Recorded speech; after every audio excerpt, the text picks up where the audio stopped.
दौरा शुरू कर मंडियों का दौरा किया है, क्या कहना अधिकारियों से चाहोगे? बातचीत की है। देखिए, आपने देखा झज्जर मंडी में अच्छी व्यवस्था नहीं, अव्यवस्थाओं के ढेर आपको दिखाई देंगे। हर तरीके से जो कायदे कानून बनाए सरकार ने, उनका एक ही मकसद दिखाई दे रहा है, किसान को कैसे परेशान करें। जबकि होना ये चाहिए कि किसान की सहूलियत के लिए सारे टेक्नोलॉजी होनी चाहिए, सारे कायदे कानून होने चाहिए, लेकिन अब किसान को और आड़तियों को कैसे दुखी किया जाए, इस लक्ष्य से ऐसा लगता है कि सारे कायदे कानून सरकार बनाने में सरकार को आनंद आता है। आप अंदाज़ा लगाओ यहाँ पर कितनी समस्या खरीद में प्रॉब्लम, खरीद के बाद उठान में दिक्कत। उठान यहाँ पे नाम मात्र का उठान हुआ है, 5.5 लाख के क्विंटल के आवक पे मात्र 90,000 के करीब यहाँ पे अभी उठान हुआ है। और ये सारी व्यवस्थाओं के पीछे जो बैकबोन इन्होंने बताई है, पोर्टल ही खरीदते हुए, वो बंद 10 दिन का अभी तक जो सीज़न रहा है, 10 दिन में से 5 दिन बंद। भाई बाकी सारा साल बंद रखो उस पोर्टल को, मगर हमारे 10-15 दिन का टोटल सीज़न होता है, उस सीज़न में तो पोर्टल को आप खुला रखो। उस सीज़न में पोर्टल बंद होगा तो कितना खरीद के टाइम किसान को परेशानी, उठान के टाइम आड़ती को परेशानी, क्योंकि बिना पोर्टल के नहीं संभव हो पा रहा। बिना पोर्टल के ना तो बिडिंग होगी, ना बिना पोर्टल के ना आउटगोइंग पास बनेंगे, ना बिना पोर्टल के यहाँ से उठान होके गोडाउन में जाएगा। ये एक इन्होंने प्रक्रिया जो बनाई है, बड़ी जटिल प्रक्रिया है। सरकार को हमने शुरू में एक बात कही थी, कल चीफ सेक्रेटरी ने बात, एक अफसर बता रहे थे, चीफ सेक्रेटरी गणेशन जी ने कल एक कमेटी के माध्यम से कहा है कि कुछ मैनुअल प्रोसेस भी साथ में करेंगे। वो अब व्यवहारिक ही नहीं है, क्योंकि उसकी भी एंट्री तो पोर्टल में ही होनी है। और शुरू में जब ये पोर्टल की बात आई थी और ये बायोमेट्रिक की बात आई थी, तो मैंने कहा था कि भाई ये होना नहीं चाहिए, लेकिन साथ में मगर मैनुअल प्रोसेस भी साथ में अगर करो तो साथ लाओ, ताकि अगर बीच में कोई ऐसी बात आए तो मैनुअल प्रोसेस के माध्यम से किसान आसानी से इस पूरी प्रक्रिया में किसान को उसका अधिकार मिले, उसका हक मिले। और दुख की बात है, इसके साथ साथ यहाँ पे आपने देखा जेसीबी 50 जेसीबी लगी हुई है, क्योंकि उठान नहीं है। तो ये जो ढेर आप देख रहे हो पीछे, मैं जो है प्रदेश के लोगों को बताना चाहता हूँ, जो ये पीछे दिख रहे हैं, ये कोई हिमालय के पर्वत नहीं दिख रहे, ये अनाज के ढेर दिख रहे हैं, जो हमारे किसान की मेहनत से, जो किसान ने देश के लिए पैदा करने का काम किया।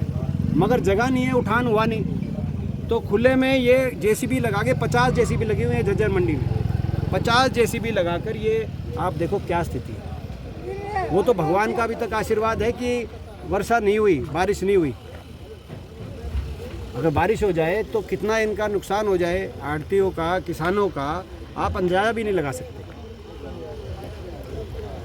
नमी की बात, नमी जब राजस्थान में राहत देगी, मिल चुकी है नमी में, वह हरियाणा सरकार को एक तकलीफ है कुछ, हरियाणा सरकार को नमी नहीं देनी। अभी कृषि मंत्री जी आएंगे, मैंने सुना है मंडी में, आप उनसे पूछना, आप अभी पहुंच रहे हैं थोड़ी देर में, हमारी मंडी में आ रहे हैं।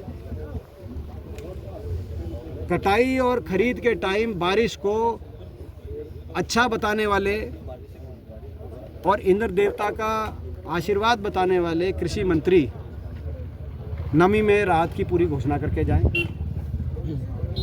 नमी में घोषणा करते भाई। तो उस टाइम तो ये बता रहे थे कि भाई जो है ये इस टाइम बारिश अच्छी है, तो आप नमी के अंदर आप कह दो कि नमी की कोई कंडीशन नहीं, गोडाउन में चाहे 14% हो चाहे कुछ हो, उसमें कोई अपना वो कर दो, वो कर जाओ आप। लेकिन मगर ये दिखाता है कि असंवेदनशील, कि भाई जले पे नमक छिड़कना।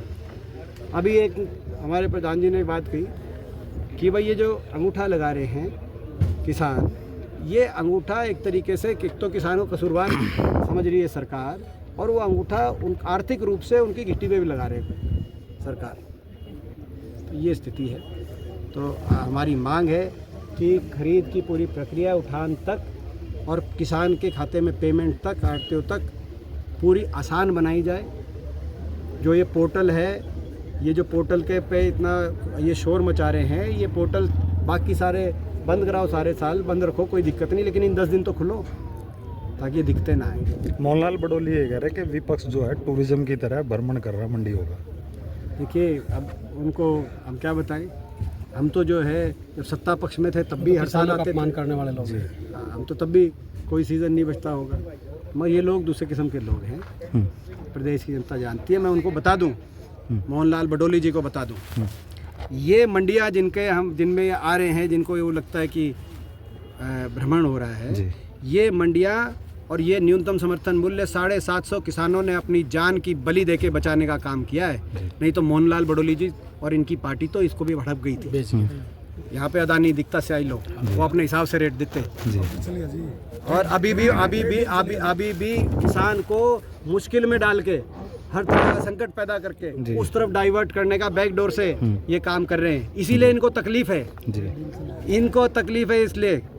मगर जब तक देखो, आज हमारी विपक्ष की जिम्मेदारी है, मगर मजबूत में विपक्ष में हम हैं, और हम विपक्ष में जब तक हैं तब तक ये कितने ही मंसूबे पाल लें, इन मंडियों को हम जो है इस तरीके से सरकार को बेचने नहीं देंगे जो सरकार ने 3 साल पहले 4 साल पहले कोशिश करी। मुख्यमंत्री भी कह रहे हैं कि किसानों को किसी तरह की समस्या नहीं हो रही है। उनका काम है जी, उनका काम है।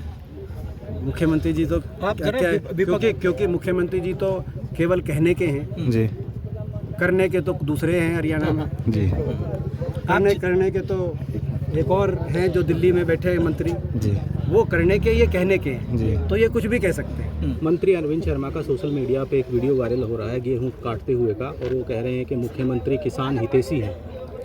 वो अब मैं बडोली जी कह रहे थे कि भाई भ्रमण कर रहे हैं, टूरिज्म कर रहे हैं, शायद बडोली जी ने इनके लिए बात कही होगी, हमें क्या पता कि वो सही में कहा इसका पूरे कर रहे थे कि केवल फोटो खिंचवा रहे थे। वो तो वो बताएं, बडोली जी से बात करें आपस में। पूरे हरियाणा में आपने मंडियों का दौरा किया है, श्याम सिंह राणा यहाँ पहुँचेंगे, विपक्ष की आवाज़ बनकर दीपेंद्र हुड्डा क्या पूरी तरह से उनको बताएंगे कि ये समस्या मैंने अपनी सारी बात रखी है। हाँ, और इनका जवाब दे, श्याम सिंह राणा जी यहाँ पहुँचे हैं, इन बातों का जवाब दे। ठीक।